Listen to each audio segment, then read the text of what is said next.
Oh, galit na naman po mga kababayan yung mga DDS vloggers, mga critics ng ating Pangulong Bongbong Marcos. Kasi nainggit na naman po. Yung ating Pangulong Bongbong kasi po, namigay kahapon ng isda. Pati ba naman anya isda?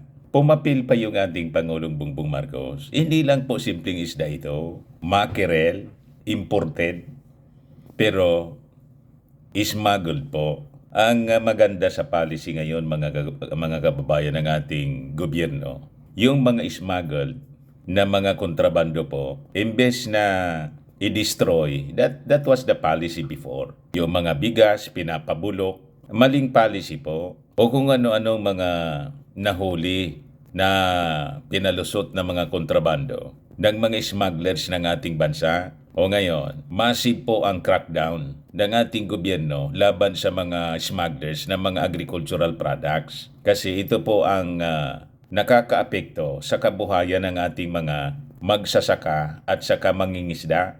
O ngayon, matapos mga kababayan makumpiska ang milyon-milyong halaga ng mackerel po, pinamodmod ng ating Pangulong Bongbong. Galit na galit po yung mga critics po. Talagang walang magawa ito mga critics kundi mamba sa ating Pangulong Bongbong, sa ating administrasyon. Damn if you do, damn if you don't. Sabi nga mga kababayan, ba't kayo nagagalit sa pamumudmod ng ating gobyerno? Pati yung ayuda, galit na galit sila sa ayuda. Magalit kayo sa sarili ninyo. Bakit? Wala man lang kayong binibigay na ayuda. Kami mayroon. Di ba? Kasi daw, ginagamit sa politika yung mga ayuda. Kayo man lang po ang nag-iisip ng ganon.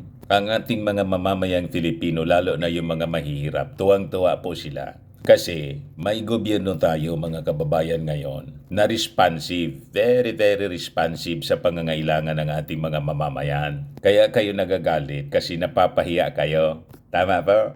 But before ko mga kababayan ibigay sa inyo ang full story ng mga balitang yan, click subscribe muna dito sa ating YouTube channel and hit the notification bell para lagi po kayong updated sa mga kaganapan dito sa ating bansa. Like and share na rin po ninyo ng ating video. At wag na rin po ninyo na skip yung ating mga commercial ads para tuloy-tuloy lang ang pag-unlad ng Bagong Pilipinas. Itong ating programa mga kababayan, atid sa inyo nitong ating mga sponsors. Firmax Firming and Lifting Cream. Pinapay po sa mga pulses in affected area. Mainam po ito sa mga pains at paninigas ng mga kaso-kasuan. Ito sa mukha naman yung application, anti-aging, Automax po siya. Ito ay Glow Zero mga kababayan. Whitening po siya. Made in South Korea. Ito naman po, Ningxia Red Mix Fruit Drink. Gawa po siya sa goji berry.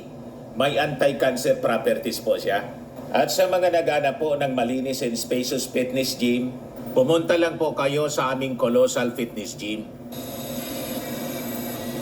May Grab car rental din po kami. At bills payment po sa aming office.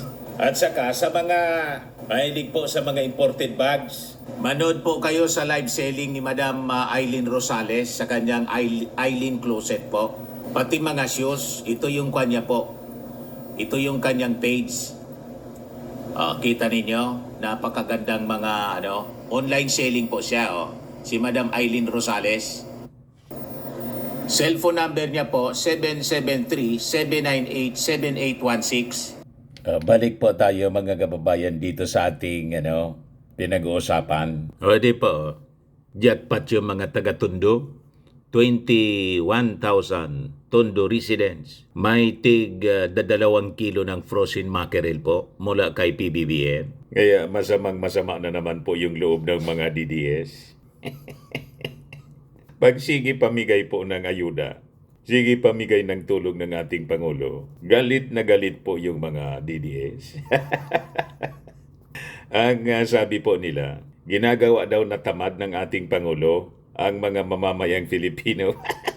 Ang gusto ninyong mangyari, wag mamigay ng ayuda yung ating Pangulo para para may issue kayo, sasabihin ninyo, ginutom ng ating Pangulo yung ating mga mamamayang Filipino. Yan ang problema sa inyo. Ang ayuda kailangan po kasi unang-una, sunod-sunod po na tinatamaan tayo ng mga calamities. Yung El Nino, yung mga pagbaha, yung mga malalakas na bagyo. Sunod-sunod po. Hindi man gusto ng mga mamamayang Pilipino na masira yung kanilang kabuhayan. Calamity po siya eh. At yung inflation naman po, global ang inflation. So kailangang umaksyon yung ating gobyerno para naman yung mga mahihirap hindi sila tamaan masyado. At ito po, tama lang na yung mga smuggled na mga tulad nito, mackerel, mga isda, imbis na pabulukin po, pakinabangan na lang ng ating mga mamamayan. So that is a very good policy na pinapasunod ng ating gobyerno. Hindi tulad ng mga previous administrations. Yan ang problema po sa inyo eh. Tama na yung ginawa sa inyo, mali pa. Kayo na lang ang laging tama. Yan o. Pinangunahan ni Pangulong Ferdinand Romualdez Marcos ang pamamahagi ngayong Sabado. Kahapon po, December 14, ang pamamahagi sa mga residente ng Tondo, Maynila, ng malaking bulto ng frozen mackerel na nakumpiska ng mga otoridad dahil sa kakulangan ng import clearance. Winarningan na sila niyan. Matagal nang nag-warning yung ating Pangulo na hindi sasantuhin ng kanyang administrasyon itong mga smugglers, lalo na po itong mga agricultural smugglers. Sabi dito sa release ng Presidential Communications Office, sa inspeksyon ng 178.5 milyong halaga ng smuggled na mackerel sa Maynila, inatasan ni Pangulong Marcos ang Bureau of Customs at ang Department of Agriculture na palakasin pa ang implementasyon ng Anti-Agricultural Sabotage Act para sa proteksyon ng mga mamimili at mga magsasaka, saka mga mangingisda. Kaya yung nakumpiska po, tignan ninyo, kahon-kahon. Kailangan pakinabangan ng ating mga mahihirap. Nainggit naman yung mga DDS. Ganyan karami po, matindi. Di ba? Tuwang-tuwa yung mga mahihirap.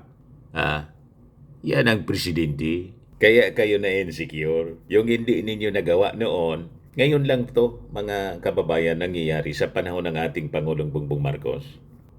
Na-insecure sila, mga kababayan, kasi siyempre, lalong bumango ang ating Pangulong Bongbong because of his policy of governance. Maganda po yung kanyang mga polisiya. Pakinggan natin, mga kababayan, yung mensahe ng ating Pangulong Bongbong.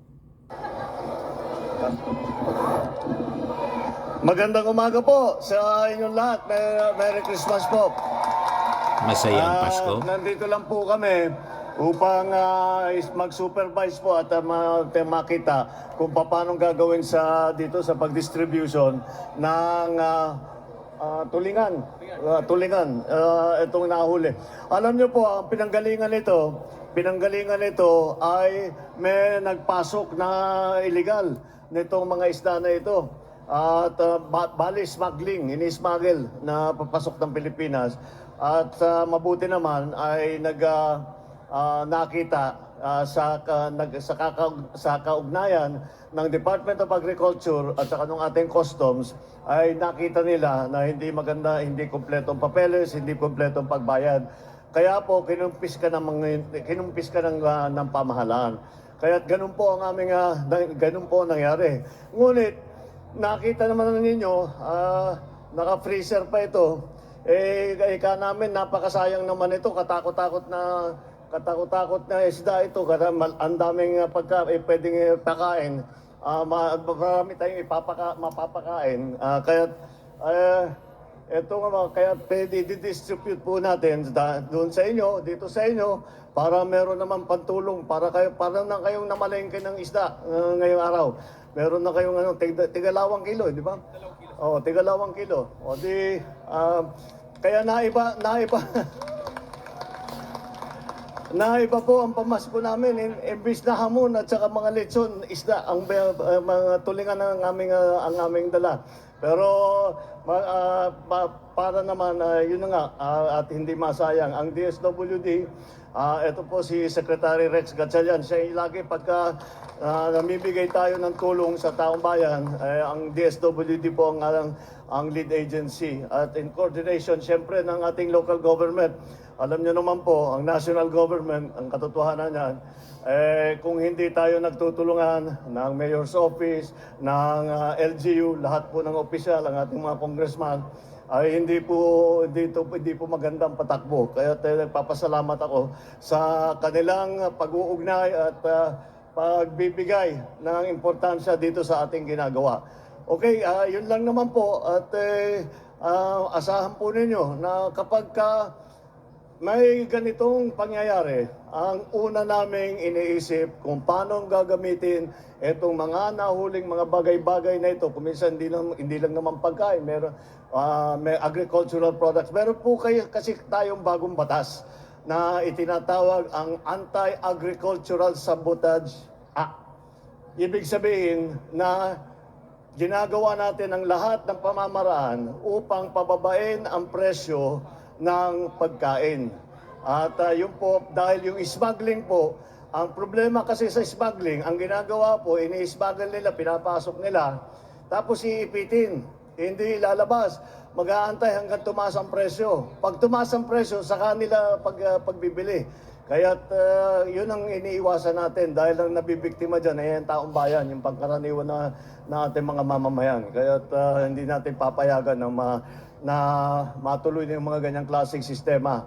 Kaya't ginawang kaangahan namin ng batas at pinapatibay namin na mabuti. Kaya't kayo ngayon ang naging beneficiary dito sa ating nahuli na mga smuggled agricultural products. Ito nga, tulingan. At sana mabuti naman, ako'y nasisiyahan na nandito kayo lahat na hindi masasayang at magagamit naman ninyo. Okay, maraming salamat. Merry Christmas po! Di ba? Tapos kayo mga smugglers, mag-smuggle kayo mag-smuggle. Hindi ninyo ang pakikinabangan. Iyon ang magandang strategy ng ating administrasyon ngayon. Hindi na ninyo mamanipula ang mga agricultural products. May batas na tayo. May PIT na pinapatupad ngayon ng ating administrasyon. At pag nagpatuloy kayo sa inyong gawain, kayo yung logi. Kasi kukumpiskahin ng ating gobyerno, imbis maibenta ninyo, ipamimigay ng ating Pangulong Bongbong ng libre. O di ba? May pang-ayuda yung ating Pangulong Bongbong Marcos sa ating mga mahirap. Sino yung logi? Di ba kayo? Milyon-milyon ang logi ninyo. 178.5 million ng mackerel, mga kababayan, mga tulingan. Frozen tulingan. O, di ba? Pinamigay ng ating Pangulo sa bawat pamilya, 21,000 na mga beneficiaries po, tig 2 kilo. Masaya yung Pasko ng ating mga kababayan sa Tondo, Manila. Sa mga naghanap ng malinis and spacious fitness gym, pumunta lang po kayo sa aming Colossal Fitness Gym. We also offer Grab Car Rental with our brand new 2023 model ng Toyota Innova. We also accept booking for those who are planning to travel via PAL, Cebu Pacific, and other airline companies, local and international, and bills payment for Meralco Bills, PLDT, Aleco Bills, etc. Ang Colossal Fitness Gym is located at 3rd floor Security Bank Building, Landco Business Park, Legazpi City, Albay. For inquiries, look for Chilon Maravillas. Contact number 0966-802-0949. Yan yung aming Innova. Lagi na pong matao sa amin. Pati mga foreigners po, tingnan ninyo, mga British tourists sila. Ang lalaki ng katawan na, mga kababayan, nag-gym sa amin. Ito naman po, Indian National. Ito mga mga European sila. Ito naman yung bago naming product na binibenta online, Eye Glow Serum. Whitening po siya galing sa South Korea. Tingnan ninyo yung epekto sa aking anak na architect entrepreneur, Riz Maravillas. For inquiries, look for Riz Maravillas on FB. Ito naman po, Firmax Firming and Lifting Cream. Pinapahid po ito sa mga pulses and affected area. Mainam po ito sa mga pains at paninigas na mga kasukasuan. Ito po, Automax Radiant Serum. Sa mukha naman yung application. Anti-aging po siya. You will look 10 years younger than your age. Sa mga cancer patients naman po, baka lang gusto ninyo itong itry. Nengxia Red Mixed Fruit Drink. Hindi man po siya gamot, food supplement siya. Kaya lang, gawa siya mga kababayan sa goji berry. yung gold shipberry may anti-cancer properties. Yung mga inquiries ninyo, dumiretso na lang kayo sa aming messenger sa Facebook para masagot namin agad. Ayos po? Ako po si Dante Maravillas. Bye-bye. God bless.